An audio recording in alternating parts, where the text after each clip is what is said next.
What's up, guys? This is Kyle from Wax Museum. I hope everyone's doing well. I hope everyone's having a great week. So 3 or 4 weeks ago, I posted a video showing a $120 binder I bought, and I was a little surprised by the amount of attention and comments that it got, a lot more than my usual videos, so I thought it warranted a little bit of a follow-up.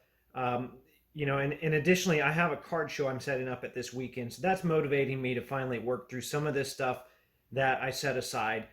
Before I get any further, though, I want to make it clear this is not a sale video. I'm not looking to move any of this stuff online. I had a lot of people asking about that. That's not what I'm trying to do. Instead, I want to take you through some of the process I go through after I buy a binder or a small collection. I'm not telling you what you should do if you end up in a similar situation.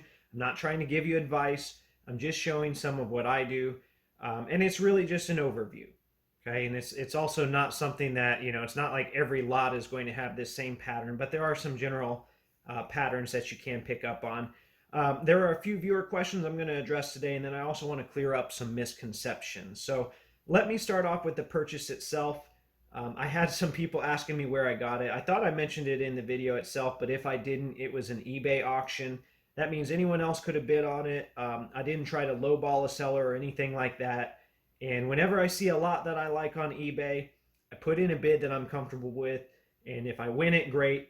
If not, I move on. Now, when I'm deciding what to bid on a lot, I have to be careful that I don't assume all of the cards will be mint. And a lot of them, especially in, like you see here, these cards in the binder pages, they'll show up dinged up. And that's exactly what happened here. So, all right, so when I received a lot, the first step is always to do an initial scan. And you watched that video already. It took me about 30 minutes. And I take out all of the obvious PC cards.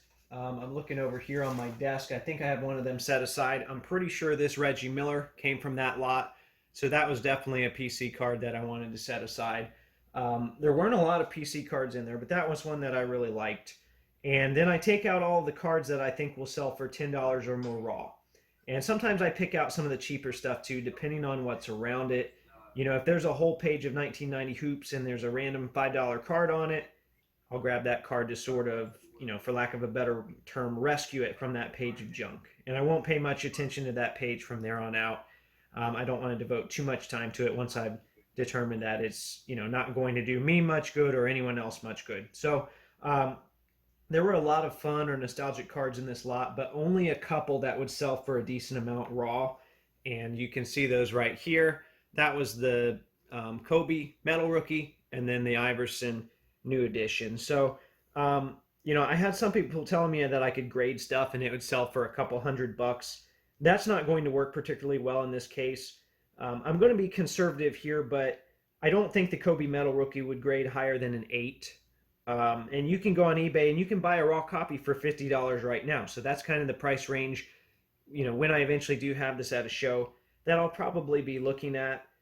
There were PSA 8s online that are selling for around $80. So, if you do take the time to get that graded, it's going to cost you a couple $100 to lose money.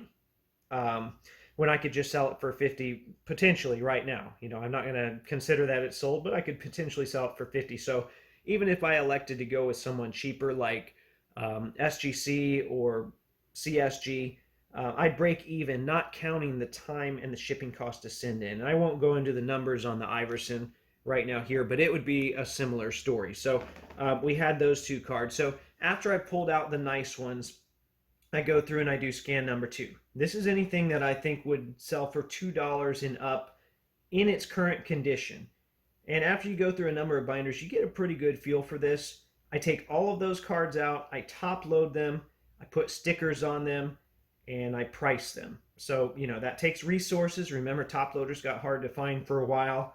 Luckily, I got a big lot of them, like 500 or 600 last summer. And then it takes time to look all the cards up. And that's kind of what I have here. I've got this stack here. I think it adds up to like 120 or 140 or somewhere in that range if I were to sell all of them for the sticker price. But you look at stuff, it's like, oh wow, an Iverson metal. Well, really it's only selling for like $5. That's a fair price on it. So most of these won't sell for the sticker price though, unfortunately. a lot of times that shows if people make a big stack, then I take some money off. So you can kind of see the selection that I'm looking at here. Some of these, like I thought that sold for more. I looked it up. It really didn't sell for much of anything. Um, so not a lot of high dollar stuff here, but it all adds up. It just takes a lot of time to put it in there and get it all sorted out. And then these two Duncans, like when I looked at the listing, this Duncan, I saw that in there. I knew that was a $10 card, but it's damaged at the top, and I couldn't see that. So it's really hard to sell a card with a lot of major damage on the edges. So I just put it at $1, and then if somebody wants that for their collection, they can get a pretty good deal. And I try to disclose that I know that it's got major damage on it. So I do try to be fair about the whole thing. So that's my, those are the $2 and up cards that at least I thought would cost that in that box. Okay, so I've done scan number 2. The next wave involves pulling similar stuff and grouping it together. Now you'll notice there were a couple Jordans in there. There's like a StarQuest Blue in there, which I thought it sold for more than $5. Apparently it doesn't. I looked that up. So I kept the rest of the Jordans all together. I didn't want to top load all those. I figure I will try and just move those as a group. So you can see here I've got the Jordan stuff. I put the full page numbered insert in there. I've got these foil ones in here. The foil ones sell for like $1 a piece, and then some of these, I think this is like a $5 or $6 card when I looked it up. And I'm talking sale value when I say all this, not Beckett value. But the condition on these just weren't great. It's hard to move a lot of this stuff. Like you look at this one right here. I can't look at that. I don't know if you can see the top corner, the top right corner.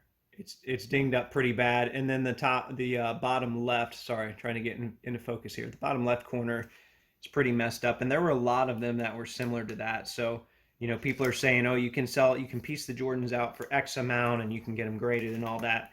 It's just not going to happen. So instead, I put them all together. People were telling me that the Space Jam Jordans were worth several $100s graded. Maybe if they're already graded and they're high grade, but the ones I had were like a couple bucks a piece. So I left a few $5 or $6 cards in there on top of all the foil cards. I added them up. I discounted a pretty significant discount, and I'm going to try and sell just the entire binder. I took a binder I had here at home, a cheap one. I'm going to try and sell the whole thing for $50. And, I want people to see the condition in person. I don't want to try and sell it online. I find it's just easier that way. I'm not sure if it's going to move this weekend, but, I'm definitely going to try. Okay, that leaves me with a bunch of non-star and semi-star base cards. I'm not going to sit here and split those up any further. A lot of people ask me, what do you do with all of the base that you end up with? Well, I don't have a great answer to that, but in this case, I added them to another binder that I had left over, and you can see that here. I'll try and open that up. So these are some of the ones I recently got, and then I added it. There was a lot of stuff. All this stuff I already had in there. Nothing real great. A lot of early Skybox stuff and some baseball stuff, some low-grade Nolan Ryans in the back, like late career Nolan Ryan stuff. I left some stuff in there. I tried to leave some 90s stuff in there. There's some semi-star stuff in here. I think the only guy I pulled out of those even was Duncan. So you see Malone, Jason Kidd, Scottie Pippen. And I said, you know what? I'm just going to put a cheap price on this. I'm going to put $20 on that because I'm just trying to move it. This binder is really heavy. Lugging several of these around at card shows gets tiring after a while. It's not worth it for me to piece everything out little by little. So I got my enjoyment out of it, and I'm ready to move on. Maybe make a little bit of gas money or whatever in the process, and like I said, move on with it. Okay, I want to close today by clearing up a few misconceptions about lots like this. The number one thing I want to emphasize is don't count your chickens before they hatch. So several people told me that a lot like this was worth $1,000. I'm happy with what I got, but it's not worth $1,000. And you can't assume that a card is worth the graded price until you actually get it graded. And even then, there's the cost of grading. On top of that, if you're looking to sell it, it's going to cost you some too. If you sell online, you're familiar with the fees. I don't sell on eBay, but I know a lot of people that are watching might. If you sell at shows, you have to pay for a table. You have to pay for gas to drive there. There's all sorts of fees that go into that. Like I have to buy a cart to haul my stuff, and that kind of stuff adds up over time.